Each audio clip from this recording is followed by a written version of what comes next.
Hello friends, ವಸ್ಮಿತಾ ಚಾನಲ್ಗೆ ಸ್ವಾಗತ. ಈ ದಿನ ನಾನು ಒಂದು ಉಸ್ಲಿ ತೋರಿಸ್ತಾ ಇದ್ದೀನಿ, ಅವರೆಕಾಳಿನ ಉಸ್ಲಿ. ಅದು ಹೇಗೆ ಅಂತ ತೋರಿಸ್ತಾ ಇದ್ದೀನಿ. ಅವರೆಕಾಳು ಇದು 2 kg ಮೇಲೆ ಇಟ್ಕೊಂಡಿದ್ದೀನಿ.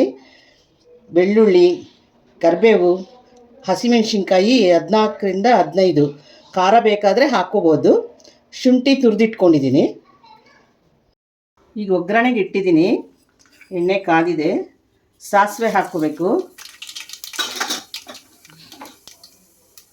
ಸ್ವಲ್ಪ ಜೀರಿಗೆ ಸಿಡಿದ ಮೇಲೆ ಹಸಿಮೆಣಸಿನ್ಕಾಯಿ ಹಾಕ್ಕೋತಾ ಇದ್ದೀನಿ. ಸಿಡಿದಿದೆ ಈಗ. ಕರಿಬೇವು ಕಟ್ ಮಾಡಿ ಹಾಕಬೇಕು, ಚೆನ್ನಾಗಿ ಹೊಂದ್ಕೊಳ್ಳುತ್ತೆ ಎಲ್ಲದಕ್ಕೂ. ಈಗ ಅವರೆಕಾಳು ಹಾಕ್ತಾಯಿದ್ದೀನಿ.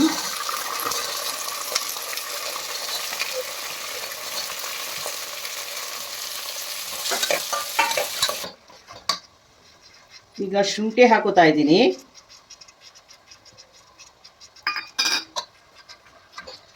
ಸ್ವಲ್ಪ ಎಣ್ಣೆಲಿ ಮಗ್ಗಿಸ್ಬೇಕು.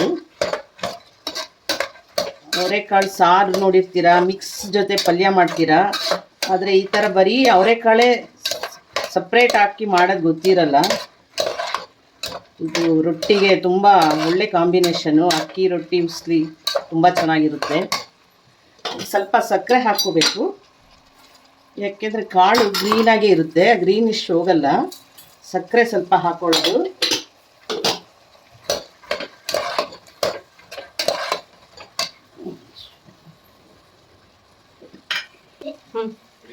ಸ್ವಲ್ಪ ಸೋಡಾ ಹಾಕ್ತಿದ್ದೀನಿ, ಅಡುಗೆ ಸೋಡಾ. ಇದು ಹಾಗೆ ಗ್ರೀನಿಶ್ ಹೋಗಲ್ಲ, ಅದು ಗ್ರೀನಾಗಿದ್ರೇ ಚೆನ್ನಾಗಿ. ಅಂತ ಎಳೆ ಕಾಳಲ್ಲೇ ಮಾಡಬೇಕು. ಅವರೆಕಾಳಲ್ಲಿ ದಪ್ಪ ಕಾಳೆಲ್ಲ ತೆಗೆದುಬಿಡಬೇಕು, ಗ್ರೀನಾಗಿರೋ ಕಾಳಲ್ಲೇ ಮಾಡಬೇಕು. ಎಳೆ ಕಾಳಲ್ಲಿ ತುಂಬ ಚೆನ್ನಾಗಿರುತ್ತೆ. ನೀರು ಸುಮಾರು 1 ಲೀಟ್ರಷ್ಟು ಇಡಿಸುತ್ತೆ. ಸ್ವಲ್ಪ ರಸ ಬಿಡಬೇಕು. ಅವರೆಕಾಳು ಜಾಸ್ತಿ ಹಾಕ್ಕೊಂಡಿರೋದ್ರಿಂದ ನೀರಿಷ್ಟು ಹೇಳ್ತಾ ಇದ್ದೀನಿ. ಅದು ಯಾವ ಥರ ಕ್ವಾಂಟಿಟಿ ತಗೋತೀರಾ ಆ ಥರ ಹಾಕ್ಕೊಳ್ಳಿ. ರಸ ಇದ್ದರೆ ಚೆನ್ನಾಗಿದು. ಸ್ವಲ್ಪ ಕುಕ್ಕರಲ್ಲೇ ಮಾಡ್ಕೋಬೇಕು. ಒಂದೇ ಒಂದು ವಿಷಲ್ ಕೂಗಿದ್ರೆ ಸಾಕು. ಇದು ಈಗ ನೀರು ಹಾಕಿದ್ದೀನಿ, ಲಿಡ್ಲಾಕ್ತಾ ಇದ್ದೀನಿ.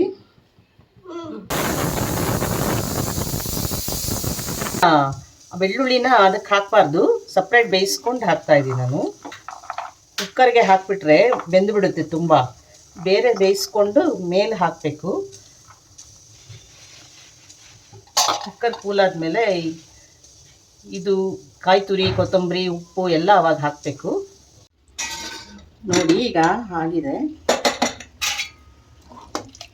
ನೋಡಿ ಎಷ್ಟು ಗ್ರೀನಿಶ್ ಆಗಿದೆ. ಈಗ ಬೆಳ್ಳುಳ್ಳಿ ಬೇಯಿಸ್ಕೊಂಡಿರೋದನ್ನ ಹಾಕ್ತೀನಿ.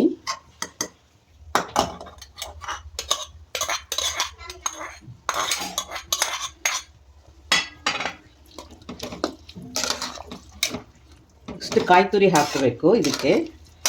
ನಾನು ಆಗಲೇ ಹೇಳಿದ್ನಿಲ್ಲ, ಈರುಳ್ಳಿ ಕಾಯಿ ತುರಿ ಇಷ್ಟ ಆದರೆ ಹಾಕ್ಕೋಬೋದು.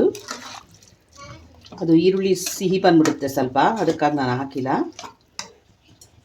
ಕಾಯಿ ತುರಿ ಹಾಕ್ತಿದ್ದೀನಿ ಈಗ.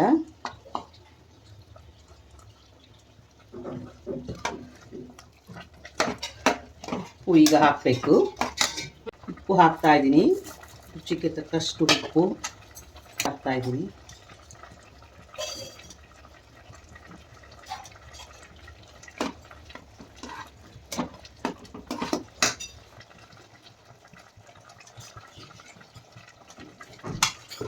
ರೆಡಿಯಾಗಿದೆ ನೋಡಿ ಅವರೆಕಾಳು ಉಸ್ಲಿ. ರುಚಿಕರವಾದ ಆರೋಗ್ಯಕರವಾದ ಉಸ್ಲಿ ಈಗ ರೆಡಿಯಾಗಿದೆ. ಅಕ್ಕಿ ರೊಟ್ಟಿ ಅವರೆಕಾಳು ಉಸ್ಲಿ. ರೊಟ್ಟಿಗೆ ತುಪ್ಪ ಹಾಕ್ಕೊಂಡು ತಿನ್ನಬೇಕು, ತುಂಬ ಅದ್ಭುತವಾಗಿರುತ್ತೆ. ಈ ಉಸ್ಲಿ ಚಪಾತಿಗೆ, ಪೂರಿಗೆ, ರೊಟ್ಟಿ, ಜೋಳದ ರೊಟ್ಟಿ ಎಲ್ಲದಕ್ಕೂ ತಿನ್ಬಹುದು. ಇದು ನಿಮ್ಗೆ ಇಷ್ಟ ಆಗಿದ್ದರೆ ಲೈಕ್ ಮಾಡಿ, ಶೇರ್ ಮಾಡಿ. Thank you.